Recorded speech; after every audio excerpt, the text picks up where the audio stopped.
মানে আপনি যেটা বলছেন সেটা হচ্ছে আপনি আগে ব্রয়লার মুরগি পালন করতেন, পরে হচ্ছে লেয়ার মুরগি পালন করেছেন। ওইগুলো তো লসের কারণে চলে গিয়েছিলেন নাইজেরিয়াতে। আচ্ছা আচ্ছা, পুরো নাইজেরিয়া থেকে আসার পরে মানে আসার আগে আপনি ভিডিও দেখতেন? আচ্ছা, দেখে এখন দেশে এসে আপনি শুরু করেছেন কত পিস দিয়ে বলছেন?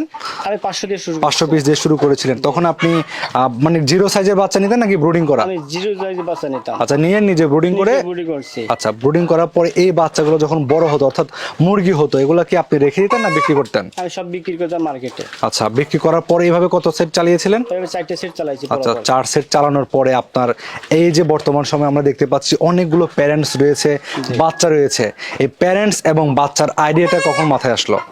আপনারা যখন 4টে সেট চালায় তখন দেখি যে না, প্যারেন্টস যদি আমি করি তাহলে ওইখান থেকে যদি আমি কিছু মাল রেখে বাচ্চা রেখে তারপরে বিক্রি করি এবং বাচ্চা বিক্রি করলাম এবং আমি ওইখান থেকে গোশের জন্য কিছু মাল রেখে দিলাম, এইভাবে আস্তে আস্তে আমি শুরু করি আর কি। আমাদের দেশে তো দেখা যায় দুইটা কারণে টাইগার মুরগি পালন করা হয়ে থাকে, একটা হচ্ছে মাংস আর একটা হচ্ছে ডিম উৎপাদন। তো আপনার এখানে আসলে কোন উদ্দেশ্যে পালন করা হচ্ছে বর্তমান সময়ে? বর্তমান সময়ে আপনার এটি ডিম উৎপাদন করতেছি আমার ফার্মে থেকে এবং আপনার এইটার থেকে আপনার বাচ্চা উৎপাদন করতেছি। বাচ্চা উৎপাদন করে আপনার এটা থেকে মার্কেটে আমি সেল করতেছি। আচ্ছা, মানে আপনি এখানে হচ্ছে এখন বাচ্চা উৎপাদনের করে বিক্রি করছেন, মাংসের জন্য তাহলে আর এখন বিক্রি করেন না?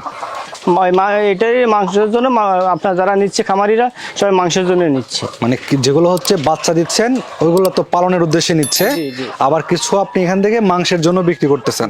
আচ্ছা, এখন আপনি যে টাইগার মুরগিটা পালন শুরু করেছিলেন তখন কি আপনার মাথায় রিস্ক আছে বা লস হবে এরকম চিন্তা মাথায় ছিল? আমি এটা এই জন্যই আমি ওই 500 দিয়ে শুরু করেছি যে ওয়ান টেস্টে যে লাভ এবং লস দুটোই দেখার জন্য। তখন যখন দেখলাম যে না, ভালোই একটা প্রজেক্টটাতে ভালো লাভ আসে, তখন আমি এটার থেকে আস্তে আস্তে বাড়ানো শুরু করছি। এখন আমার এখানে অনেক মুরগি আছে আপনার আল্লাহর রহমতে, এটা নিয়ে আমি কাজ করতেছি। তবে খুব একটা লাভ প্রজেক্ট এটা। আচ্ছা, এখন আপনি যখন শুরু করেছিলেন এটা পালন করেছিলেন কোথায় যখন 500 পিস ছিল তখন? তবে আপনার এই ফার্মেই ছিল এবং আমার আরও বড় একটা ফার্ম আমি করবো সামনে। দেখতেছি যখন লাভ, এটা ভালো একটা লাভ, তখন এইটা থেকে আমি একটা ফার্ম শুরু করতেছি এই সাইডে। আচ্ছা, আমরা তো দেখতে পাচ্ছি আপনি এগুলো হচ্ছে মাচা সিস্টেমে আপনি এগুলো পালন করতেছেন। আপনারা দেখতে পাচ্ছেন দর্শকে যে নেট দেওয়া, নেট দিয়ে আপনি মাচার মতো করে নিয়েছেন। তো এটাতে পালন করা আর ফ্লোরে পালন করার মধ্যে পার্থক্যটা কি? ফ্লোরে পালন করলে আপনার অনেক সময় যে ঠান্ডা লাগে এবং গ্যাস হয়। মনে করেন লিটারটা যখন 1 সপ্তাহ 15 দিন থাকার পরে ওটার ভিতরে একটা গ্যাস আসে। গ্যাসের জন্য মুরগি অনেক সময় একটা গ্যাসের সমস্যা, খাবারটা কম খায়। তার জন্য আপনার মাছার পরে সবচেয়ে ভালো, মাছায় কোনো রোগ ব্যাধি একটু তেমন একটা হয় না এবং মুরগিটা আলো বাতাসটাও ভালো পায়। বাতাসটা যদি ভালো পায় কিন্তু গ্যাসটা যদি না থাকে তখন মুরগিটার রোগ ব্যাধি খুব কম আসে না বলেই চলে। আচ্ছা আচ্ছা, এই যে যখন আপনি টাইগার মুরগিগুলো পালন করছেন, জিরো সাইজের বাচ্চা থেকে শুরু করে ডিম দেওয়া পর্যন্ত কতদিন সময় লাগে? আপনার ডিমে আসতে এটার আপনার ভালোভাবে যদি পরিচালনা করা হয় তখন 3 থেকে 3.5 মাসের ভিতরেই ডিমের প্রোডাকশনে আসে 1 পিস 2 করে। তবে এইভাবে আস্তে আস্তে 4.5 মাসের ভিতরে ফুল প্রোডাকশনে চলে আসে যদি পরিচর্যা ভালো থাকে। আপনার এখানে যে প্যারেন্টসগুলো রয়েছে শতকরা কত % ডিম আসতেছে এখন বর্তমান সময়ে? এখন আপনার এটার থেকে আমি 85-90% রানিং ডিম পাচ্ছি।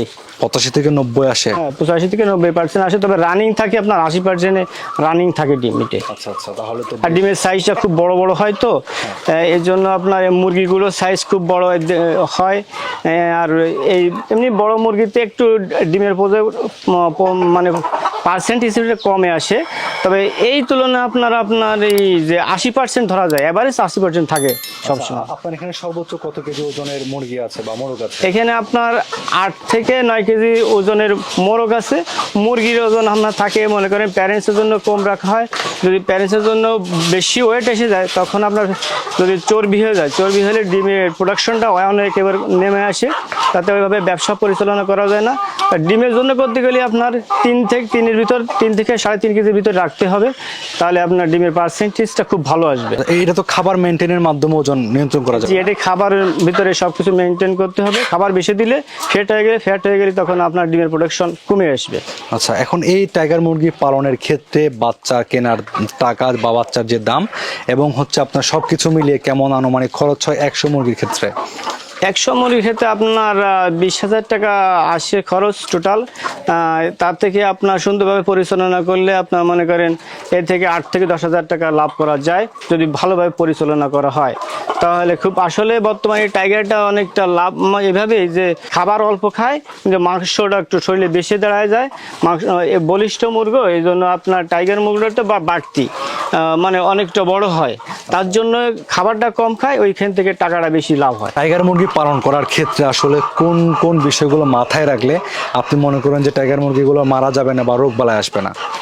সর্বপ্রথম হচ্ছে টাইগার মুরগি পালার ক্ষেত্রে আপনার বাচ্চা নিয়ন্ত্রণ করতে হবে। বাচ্চাটারে আমার দেখতে হবে বাচ্চা কীরকমের। আমি যে যখন শুরু করব সর্বপ্রথম আমি সেই খামারির কাছে যাব, যাওয়ার পরে দেখবো যে সেটের মুরগিগুলো কীরকমের বড় আছে, তার থেকে বাচ্চাগুলো যে উঠতেছে বাচ্চাগুলো কীরকমের সাইজ, কীরকমের বড় হয়, এইটা দেখার পরে আমি স্টার্ট করবো আস্তে আস্তে। আর সবচেয়ে মাছার পরে পারলে আপনার মুরগি ভালো থাকে এবং মুরগির ওয়েটটা বেশি আছে মাছার পরে। আপনার যখন পোলরে যখন আপনার এই গুঁড়ি দিয়ে পালা হয়, কাঠের গুঁড়ো বা তুষ দিয়ে পালে, তখন একটা গ্যাস হয়। গ্যাস থেকে মনে করেন অনেক সময় ঝামেলা এটাই হয়, খাবারটা কম খায় মুরগিতে। খাবারটা যখন কম খায় তখন আপনার এই অ্যান্টিবায়োটিক যখন দেওয়া হয়, মুরগির অ্যান্টিবায়োটিক দেওয়া হয় যে খাবার যাতে একটু বেশি খায়, তখন ওই যে অ্যান্টিবায়োটিক খাওয়ার পরে আপনার মনে করেন শরীরে একটা কষা ভাব এসে যায়, টান টান থাকে। তার জন্য গোশের একটু মানে যখন বাড়বে তখন একটু বাড়ার পর্যায়ে কম চলে আসে। এই জন্য আপনার সবচেয়ে মাছার পরে পারলেই গ্যাসটা হয় না। গ্যাস যখনই হয় না, গ্যাস না হলে মনে করেন খাবারটা বেশি খায়, মুরগির বৃদ্ধিটা খুব ভালো থাকে এটাই। আপনি তো বেশ কয়েক বছর যাবত টাইগার মুরগি পালন করতেছেন, তো এখন বর্তমান সময়ে আসলে টাইগার মুরগি পালনটা নতুনদের জন্য কেমন বলে আপনি মনে করছেন বা কেমন লাভজনক হবে এটা? যে প্রবাসী মনে করে অনেকে চিন্তা ভাবনা করে যে SSC পাস বা HSC পাস করার পরে চিন্তা করে যে আমি এখন বাইরে যাব, বাইরে যেয়ে 2 লাখ টাকা 3 লাখ টাকা খরচ করে সে বাইরে যায়। আসলে 30 থেকে 35-40 হাজার টাকা ইনকাম করে।